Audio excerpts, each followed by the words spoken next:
Esta é a igreja que eu fundei. Uma boa parte dos irmãos que estão aqui hoje percorreram comigo esta jornada de alguma maneira, ou como membros, ou como apoiadores, e eu sinto-me reconhecido a todos vocês. Reconhecido pelo carinho, reconhecido pelo respeito, reconhecido pela amizade. E se estou entre amigos, não sei porque é que eu me sinto assim, mas eu acho que do ambiente não deve ser, porque está muito aconchegante aqui, muito mais aconchegante do que quando eu deixei. O pastor Eberson e a irmã Madalena fizeram aqui um trabalho fantástico e solitário. Eu sinto o coração pesado de não ter podido ajudar, mas coincidiu também com um período também complicado da minha vida, em que eu estava também a fazer remodelações na casa da minha mãe. Agora, voltando a esse nervoso miudinho, eu acho que se calhar é algum trauma que eu tenho com aniversários, começando pelo meu. E pensando bem, eu nem sei se nós fizermos aqui alguma festa de aniversário da igreja. Acho que não, pelo menos não me lembro. Do que eu me lembro, isso sim, é do dia em que eu cheguei aqui a Mora, há 25 anos atrás, cheio de inquietações, de incertezas, mas confiando em Deus de que a decisão que eu tinha tomado e para a qual eu arrastei a minha família junto, era uma oportunidade que eu não podia perder. E é sobre oportunidades que não podemos perder que eu quero falar hoje. Há um mês atrás eu preguei aqui sobre este tema, baseado num sermão do pastor Andy Stanley, a quem eu tenho que dar o crédito também daquilo que vou pregar hoje. E, se bem se lembram aqueles que aqui estavam, eu tinha a intenção de resumir num sermão aquilo que o pastor Stanley tinha pregado em 2. E como eu não consegui, eu resolvi trazer hoje a segunda parte dessa mensagem. Como muitos dos que aqui estão hoje não estavam cá há um mês atrás,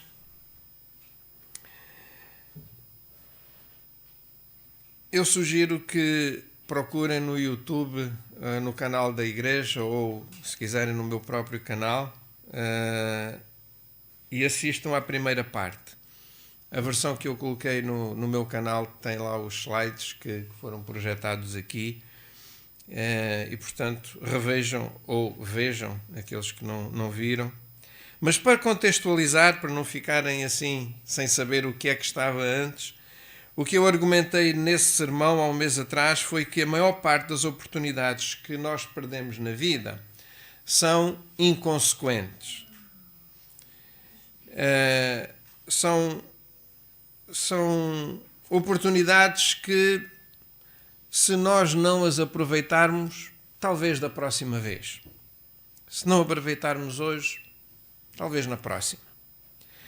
O problema são as oportunidades que, uma vez perdidas, trazem consequências. E essas sim é que nós não podemos perder. E eu, nessa altura, alertei para 3 razões que nos podem levar a deixar escapar aquelas oportunidades da vida que nós não podemos perder. Nós muitas vezes perdemos oportunidades, disse eu nessa altura, por engano, ou seja, nós perdemos oportunidades cruciais quando somos enganados ou quando somos desencaminhados, seja porque nós nos enganamos a nós mesmos ou porque alguém nos enganou, e mais concretamente quando somos distraídos. A distração que é causada pelo desejo do imediato em detrimento do futuro, quando nós trocamos o futuro pelo presente. Estamos tão focados no objetivo imediato que perdemos o objetivo final. Distração. Nós distraímos-nos.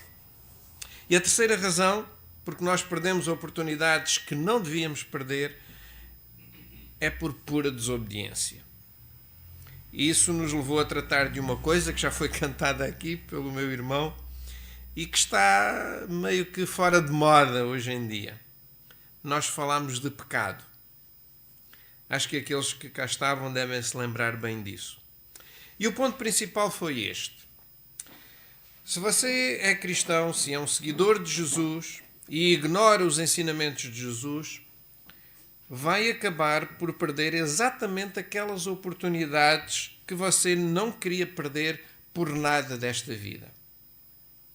Agora, se não é cristão, ou se vem de uma tradição religiosa diferente, ou se é cristão apenas por tradição, também se ignorar os ensinamentos de Jesus, vai acabar por perder essas oportunidades da mesma maneira. Eu não estou aqui a falar de perder o céu quando morrer. Estou a falar de oportunidades nesta vida, aqui e agora. E outra vez, se você não é cristão, ou não é uma pessoa de fé, eu não tenho nenhuma autoridade para lhe dizer o que é que deve fazer. Não tenho o direito de lhe dizer como é que deve viver a sua vida. Mas se me der licença, eu diria apenas isto. E espero que preste atenção ao resto da mensagem. O que eu diria é o seguinte. Se não for o caso de ninguém aqui, talvez seja o caso de alguém que nos esteja a ver online ou que vá ver mais tarde. E a minha suposição é esta. Mesmo que nós nunca nos tenhamos conhecido. Certamente é o caso de alguns que nos estarão a ver pela internet.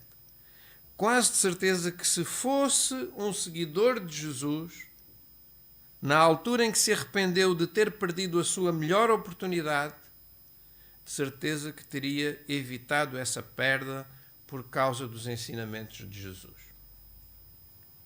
Isso nos leva à primeira das 3 coisas que nós não podemos dar ao luxo de perder e que o pastor Stanley tratou nesta série de sermões.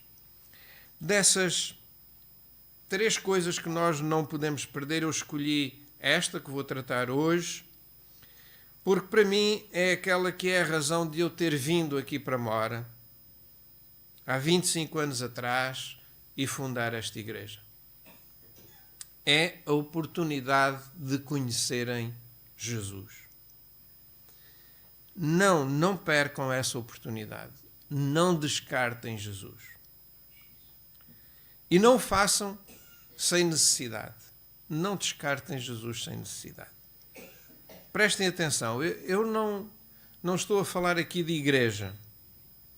E também não estou a falar de religião e nem vou falar de religião. Tudo o que eu pretendo, tudo o que eu quero, é que nenhum de vocês que está aqui presente ou que nos está a ver online perca a oportunidade de conhecer a pessoa de Jesus e os ensinamentos de Jesus desnecessariamente. E eu fico triste, porque eu já estou velho e continuo a ver aquilo que vejo desde que sou novo. Que eu toda a vida vi. Pessoas e mais pessoas a descartarem a oportunidade de conhecer Jesus quando podiam não o fazer. E antes que vocês se desliguem, ou alguém se desligue por pensar, bem, eu já estou dentro, então este sermão não é para mim. Ou então, não é crente, ou já foi e abandonou e está tentado a dizer, estou fora, essas coisas da fé não me dizem nada, essas coisas de Jesus, igreja, não são para mim. Em qualquer dos casos, o mais provável é que esteja a rejeitar Jesus por algo que não tem nada a ver com Jesus. E eu não quero que isso lhe aconteça assim. E àqueles que nunca se conectaram ou nunca abraçaram os ensinamentos de Jesus, eu também não quero que passem o resto da vida perdendo isso. Por isso, o que eu pretendo nesta tarde é apresentar-vos as 5 principais razões que o pastor Andy Stanley compilou e que eu copiei. Copiei porquê? Porque fazem todo o sentido naquilo que tem sido a minha experiência como pastor estes anos todos. E por isso eu vou repetir essas razões aqui. Então, se alguma destas 5 razões que eu vou mencionar vos disser alguma coisa, talvez seja um sinal para se apoiarem na ou considerarem a fé pela primeira vez. Só mais uma ressalva antes de eu continuar. Se está aqui alguém, ou alguém online, que não é cristão, ou não segue Jesus atualmente, o que eu espero com esta mensagem é que ela se aplique a si. E antes que percam interesse, eu espero que no final desta mensagem esteja curioso o suficiente para ser capaz de pegar numa Bíblia, que também foi uma coisa que foi cantada bastante aqui hoje, ou então fazer um download de uma na internet, que nem é de graça, e ler pelo menos um dos relatos da vida de Jesus. São 4 os relatos que estão na Bíblia. Estão no livro, no Evangelho de Mateus, no Evangelho de Marcos, no Evangelho de Lucas, no Evangelho de João. Peguem num, à vossa escolha. Pelo menos um. Leiam um desses relatos de Jesus.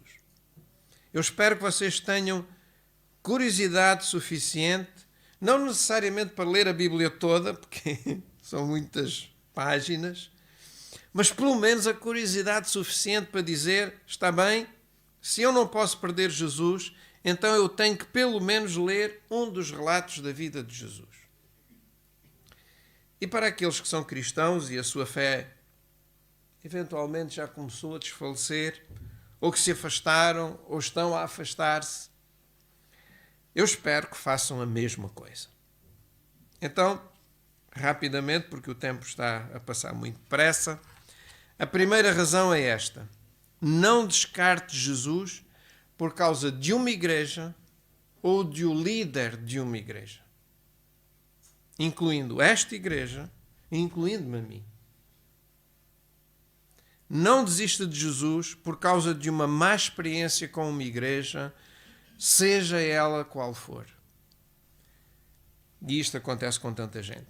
Pessoas que eu conheço que desistiram de se aproximar de Jesus, que não suportam sequer que eu toque no assunto, tudo por causa da desilusão com uma igreja, com uma escola confessional, com um padre, com uma freira. Sabem que há um caso nos Evangelhos em que um homem também ficou desiludido, vejam só, com os próprios discípulos de Jesus. Mas que neste caso teve uma atitude diferente. Ele não deixou de se aproximar de Jesus. E a história é a seguinte, e é o evangelista Mateus que a registra.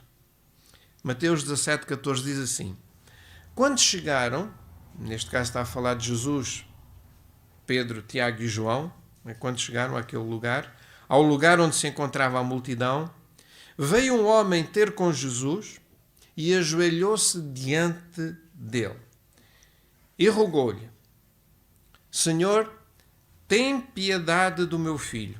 Ele tem ataques e sofre imenso.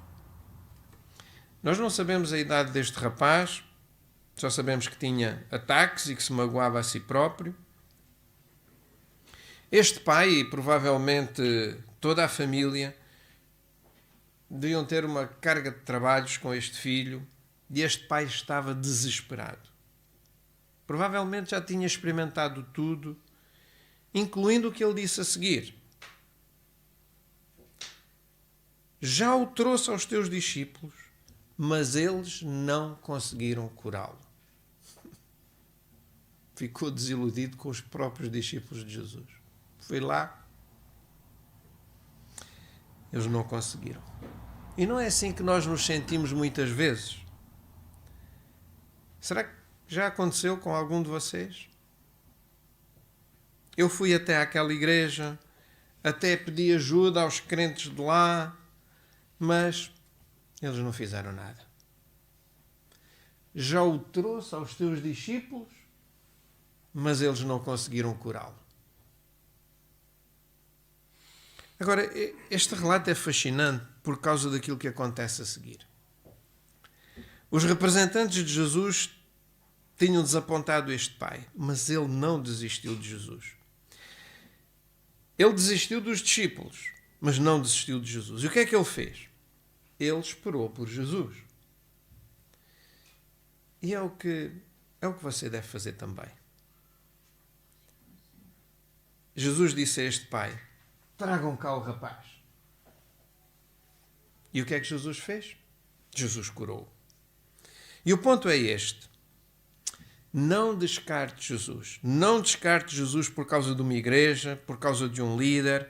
Ou seja, não permita que a hipocrisia de alguém, a ignorância de alguém, a imaturidade de alguém se interponha entre si e o seu Salvador.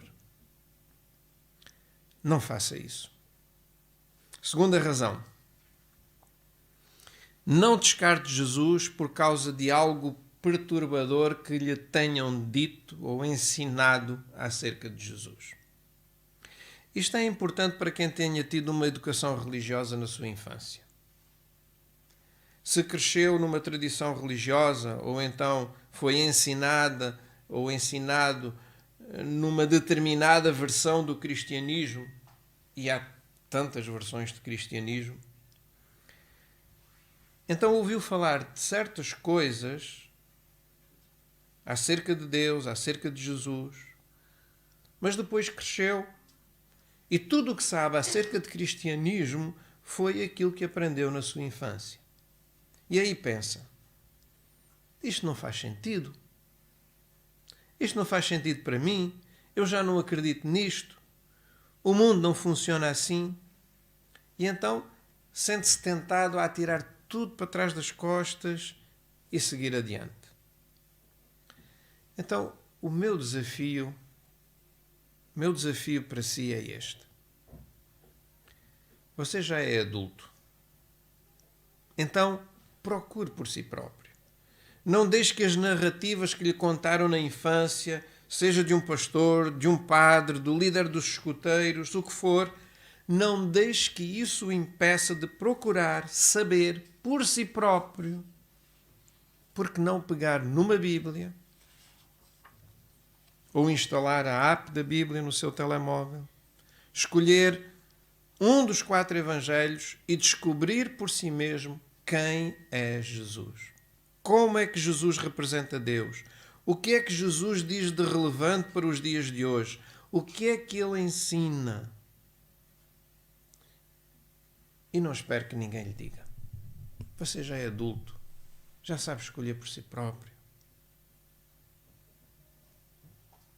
Temos um bom exemplo disso numa das narrativas de Jesus no Evangelho de João, quando Jesus estava a formar a sua equipa de apóstolos. O que João registra é isto. No dia seguinte, Jesus quis ir para a Galileia. Encontrou Filipe e disse-lhe: segue-me. E Filipe seguiu. Aos nossos olhos de hoje, esta decisão de Filipe, ela fica muito longe, fica muito aquém daquilo que significou naquela altura para aquele jovem, naquele contexto, naquela época. Quando Jesus disse a Filipe: eu quero que me sigas, ele estava a significar muito mais do que aquilo que nós pensamos hoje em dia. O que ele estava a significar era: eu quero que deixes o que estás a fazer, eu quero que tu aprendas a fazer o que eu faço e, eventualmente, ficares no meu lugar.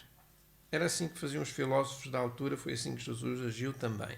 E Filipe entendeu isso como uma honra. E a resposta dele foi: sim, claro. Entre toda a gente, Jesus escolheu-me a mim. Foi o que Filipe pensou. Mas então eu acho que ele deve ter dito a Jesus algo, eu aqui estou a inventar, não está no texto: olha, antes de irmos embora, eu quero convidar um amigo. E pelos vistos Jesus concordou. Porque, mais adiante, no versículo 45, diz-nos que Filipe procurou Natanael e disse-lhe: encontramos aquele de quem Moisés escreveu nos livros da lei e de quem os profetas também falaram. É Jesus de Nazaré, filho de José. E Natanael respondeu: espera aí. O que eu ouvi lá na sinagoga o que eu ouvi quando era pequeno, não é? O que eu ouvi lá na sinagoga é que o Messias nasceria na cidade de Davi, em Belém, não em Nazaré. Além disso, disse-lhe Natanael, pode vir alguma coisa boa de Nazaré? E é para a resposta de Filipe, para a resposta que Filipe dá, que eu quero chamar a vossa atenção.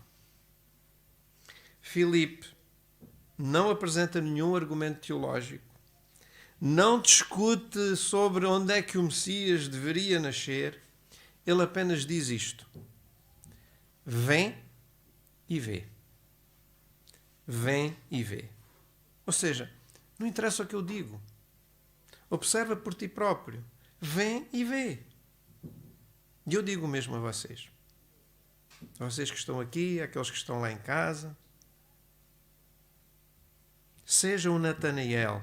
Vejam por vocês mesmos e não por qualquer coisa que eu vos possa dizer acerca de Jesus.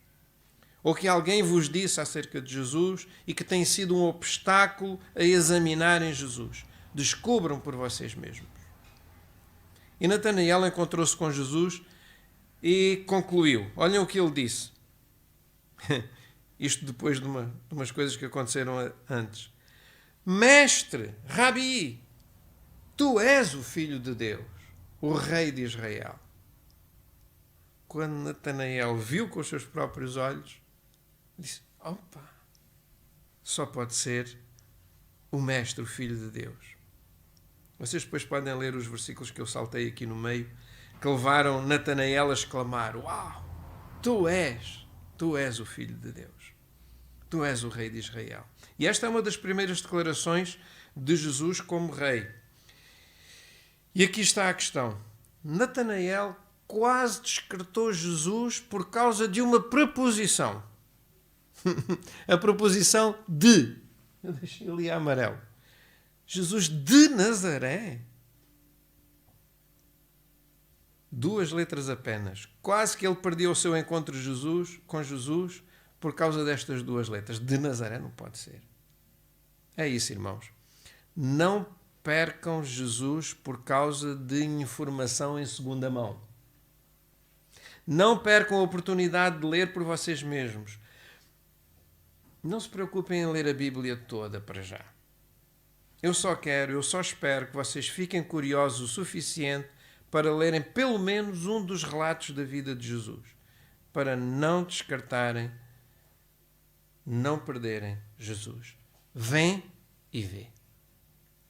E se tiverem dúvidas, eu creio que esta igreja poderá ser um ambiente onde vocês poderão esclarecer essas dúvidas. E certamente encontrarão entre os membros atuais alguém que vos diga, senta-te comigo, vamos conversar.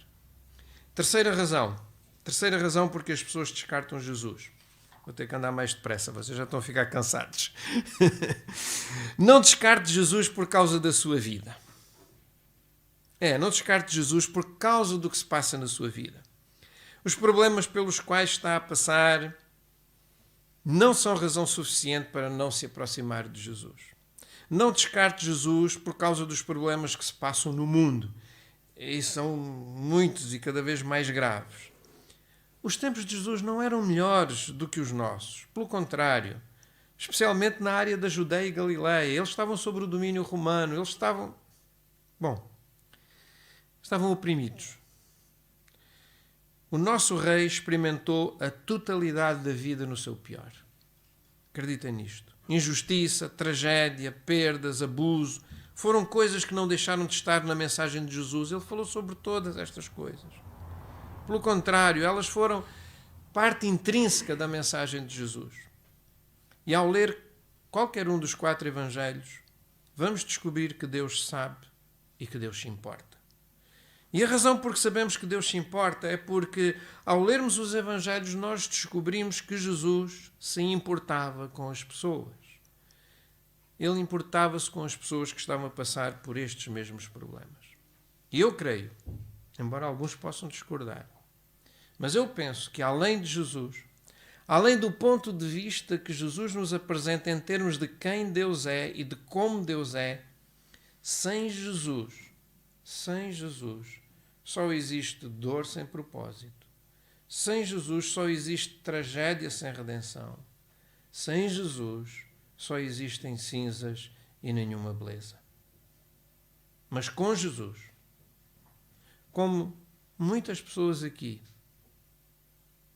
talvez algumas pessoas à sua volta e muitos cristãos que você conhece descobriram, com Jesus tudo muda. Então não permita que o que está a acontecer na sua vida faça com que perca ou descarte Jesus. Não descarte Jesus por causa da vida. Quarta razão, já só falta uma para terminar. Não descarte Jesus por causa da Bíblia. Os crentes não fiquem assustados. Por causa da Bíblia. Eu vou explicar. Há pessoas que descartam Jesus por causa da escravatura na Bíblia, da misoginia na Bíblia, do aparente genocídio na Bíblia, das leis antigas e das suas consequências severas. Mas o que é interessante é o seguinte: quando nós realmente lemos a vida de Jesus e o seguimos através dos Evangelhos, nós descobrimos que o que é reiterado é que a lei do Antigo Testamento, a Torá, era uma lei civil, dada ao antigo Israel. E era uma lei que estava muito à frente do seu tempo, mas foi dada por um tempo. E quando Jesus veio, ele deixou claro que esse tempo tinha sido cumprido. Ele deixou claro que ele veio para estabelecer um tipo de relacionamento entre Deus e toda a raça humana. Que ele veio estabelecer uma nova aliança para todas as pessoas. Uma nova aliança que era muito menos complicada, mas muito mais exigente. E eu acho que foi isso que o nosso Nobel da Literatura não entendeu. E por isso escreveu o que escreveu. Ele deve ter lido a Bíblia para escrever o que escreveu. E também, certamente, por causa da primeira razão que eu falei aqui, que eu apresentei. Porque ele deixa bem evidente a desilusão dele com a igreja que ele conheceu. Eu tinha mais umas coisas para vos dizer sobre este ponto.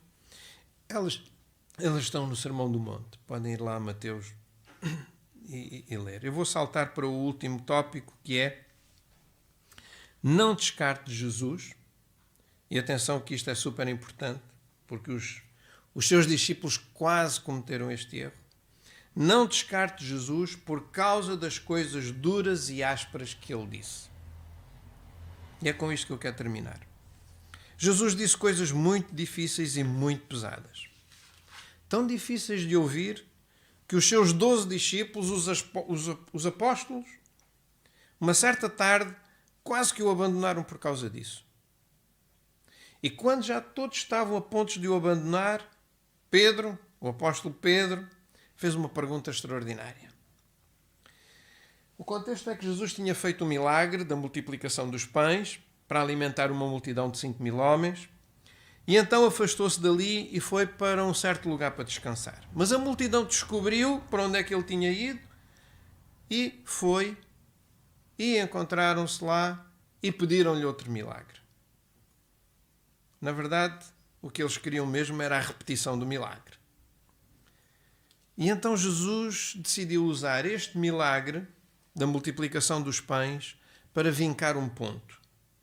Ele afirmou ser o pão do céu, que vem do céu. Ele veio para nutrir a sua alma. Então ele começa a falar numa linguagem figurada.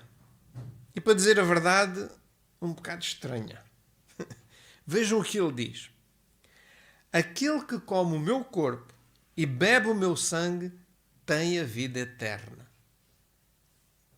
O quê? Beber o sangue e comer a carne? E continua. E eu ressuscitarei no último dia, pois o meu corpo é verdadeira comida e o meu sangue é verdadeira bebida. Se isto já é escandaloso para nós, agora imaginem para os discípulos que nas suas leis alimentares nem comiam sangue. nem tocavam no sangue. Para galileus e judeus, eles não podiam ter sangue na sua alimentação. Então, para eles, Jesus dizer estas palavras, isto era demais. Isto era escandaloso. E veja o que aconteceu. Diz o texto que muitos dos seus discípulos, não os apóstolos, mas o resto da multidão, os seus discípulos, ao ouvirem semelhantes palavras, exclamaram: aquilo que ele diz é difícil de aceitar. Quem pode ouvir semelhante coisa? Uma afirmação destas não é brincadeira, não é?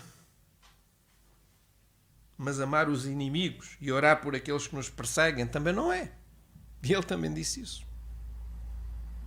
Na verdade, eu não sei sequer se nós estamos a orar pelos nossos amigos, quanto mais pelos nossos inimigos, por aqueles que nos perseguem. Mas isso é assunto para outro sermão. Então, orar por aqueles que nos perseguem, perdoar em qualquer circunstância, muitos destes ensinamentos de Jesus são difíceis e alguns são duros de ouvir. E o apóstolo João conta-nos o que é que aconteceu a seguir. Desde aí, muitos dos seus discípulos abandonaram-no e deixaram de andar com ele. Eles descartaram Jesus por causa de um mal-entendido.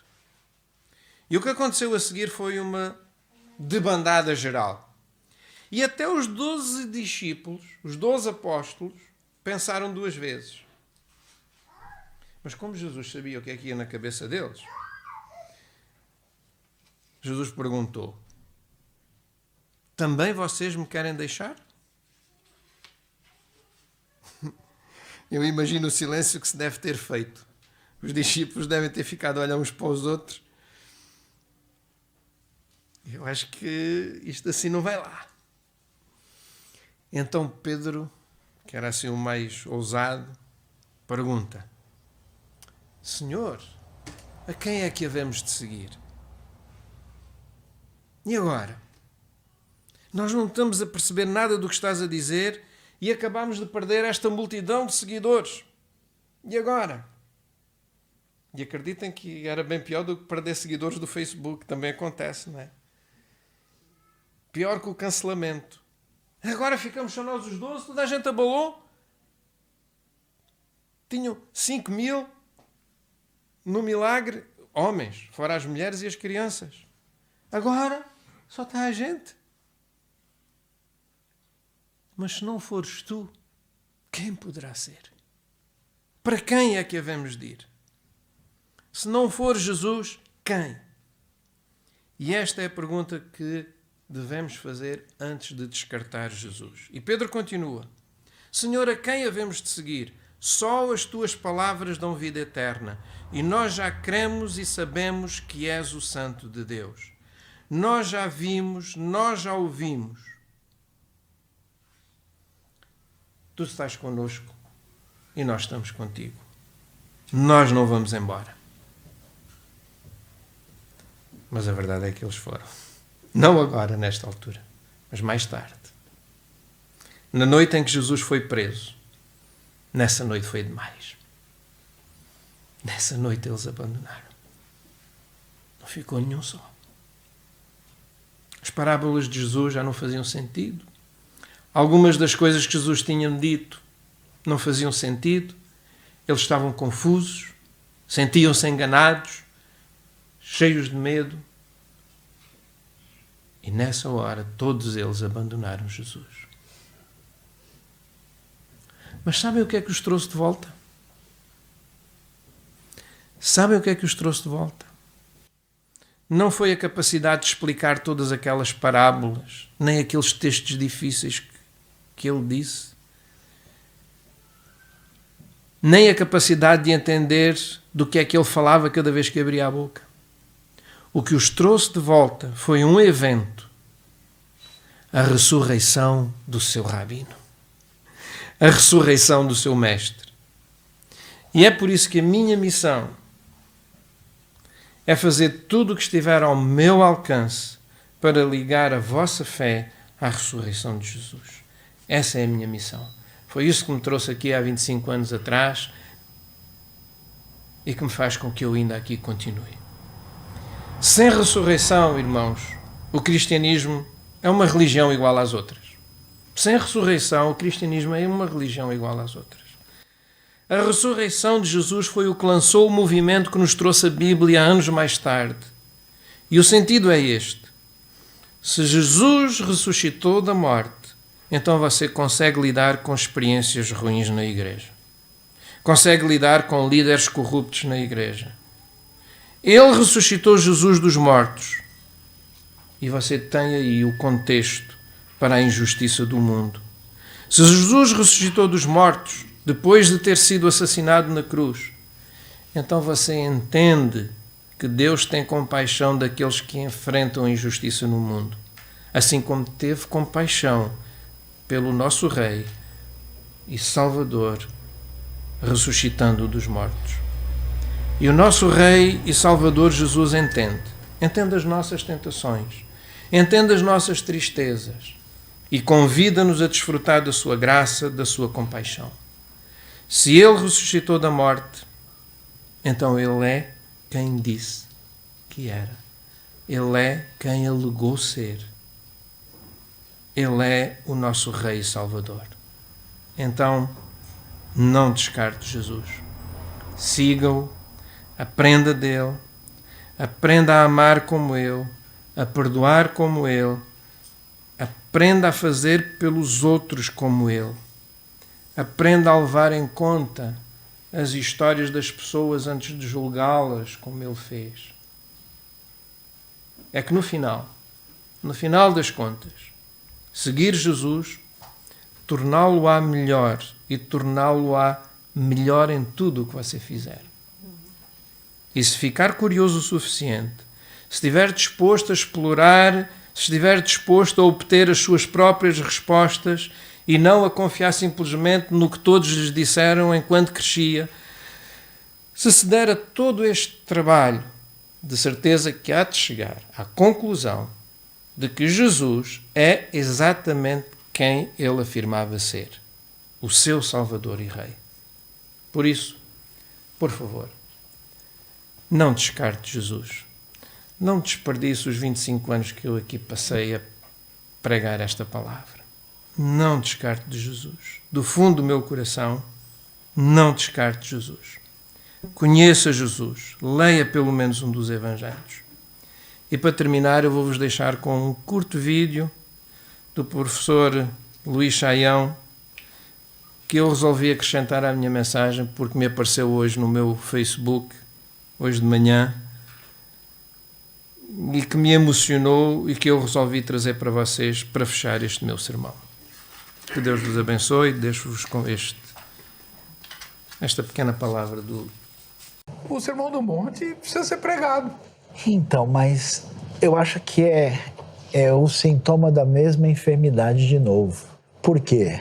Porque quando a gente não descobriu ou não se sujeitou ao rei, a gente quem está no trono. E como a gente está no trono, o mais importante é ter razão. As piores coisas na vida são feitas com perversidade quando a gente está certo.